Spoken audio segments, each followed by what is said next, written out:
అంత్యమునందు ప్రాణం విడిచిపెట్టేసే ముందు మనసు దేని వలన కదులుతుంది అంటే ఊపిరిని ఆధారం చేసుకుని కదులుతుంది మనసు. ఎప్పుడు ఊపిరిని సక్రమంగా నియంత్రించారనుకోండి మనసు యొక్క కదలికలు కూడా నియంత్రింపబడతాయి.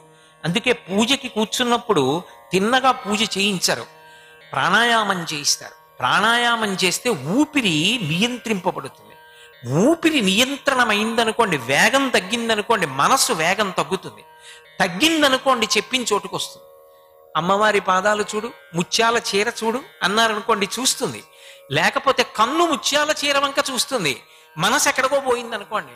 బయటికి వచ్చాక ఎరా ముత్యాల చీర చూసావా, నువ్వు ఎంత అందంగా కట్టారా ముత్యాల చీర, నువ్వు ఒకటి గమనించావా?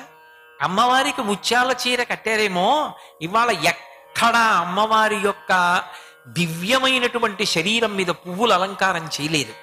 కానీ ఒక్క చోట మాత్రం పువ్వులేశారు రోయ్. ఎక్కడ అన్నారు అనుకోండి, ఎక్కడండి ఎక్కడండి అంటాడు. ఎందుకని కన్నులు ఉన్నాయి కానీ మనస్సు లేదు. మనస్సు కన్ను కలిసి నిలబడింది అనుకోండి, ఆ కిరీటం మీద మాత్రం కొద్దిగా మల్లెపూలు చామంతి పూలు అవి పెట్టారు, మిగిలిన చోట్ల వేయలేదు. ఆ ముత్యాల చీర అందంగా కనపడేటట్టుగా పెట్టి పట్టుబట్ట ఒకటి అంచు కనపడేటట్టుగా కింద వేసి అమ్మవారి పాదాల మీద మాత్రం కుంకం ఒక్కటే పూజ చేశారు. దానివల్లే అంత శోభస్కరంగా అంత అందంగా కనపడుతోంది తల్లి అంటాడు. ఇప్పుడు మనసు కన్ను కలిసి కలవలేదనుకోండి, ఆ కవాటం కలవకపోతే చూసినా లోపలికి వెళ్ళదు, ప్రయోజనం ఉండదు, దానివల్ల ముద్ర పడదు.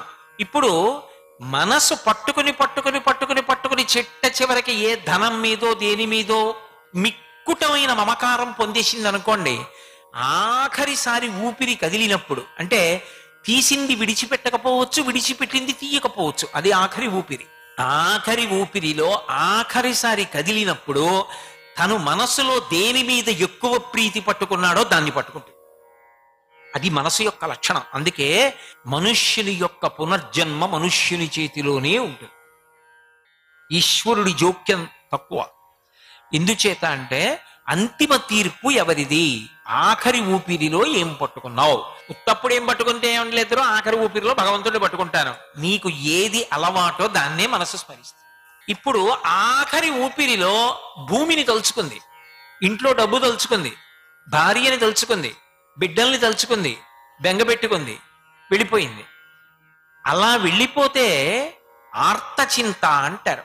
ఎవరి మీదో మమకారం పెట్టుకుంది, వాళ్ళు ఉండిపోయే వాళ్ళ శాశ్వతంగా. కాని వస్తువు ఇంకొకరిని ఎలా ఉద్ధరిస్తుంది? అందుకని తిరియక్ అవుతాడు. తిరియక్ అంటే భూమికి సమాంతరంగా ఉంటుంది వెన్నుపాం, ఇలా నిలువుగా పెరగదిహ వెన్నుపాం. అంటే ఇక కర్మ చేసేటటువంటి అధికారం ఉండదు. శాస్త్రం చదువుకోవడం, గురువుగారి పాదాలు పట్టుకోవడం, తీర్థయాత్రలకు వెళ్ళడం, చంగాలమ్మ దర్శనం చేయడం, నరసింహస్వామి దర్శనం చేయడం, జొన్నవాడ వెళ్ళి కామాక్షి పరదేవత దర్శనం చేసుకోవడం, ఇలాంటివేమి ఉండవు. తిరియక్ అంటారు. ఇప్పుడు ఎవరు దానికి జవాబుదారి? సర్వం శ్రీ ఉమామహేశ్వర పరబ్రహ్మార్పణమస్తు. స్వస్తి.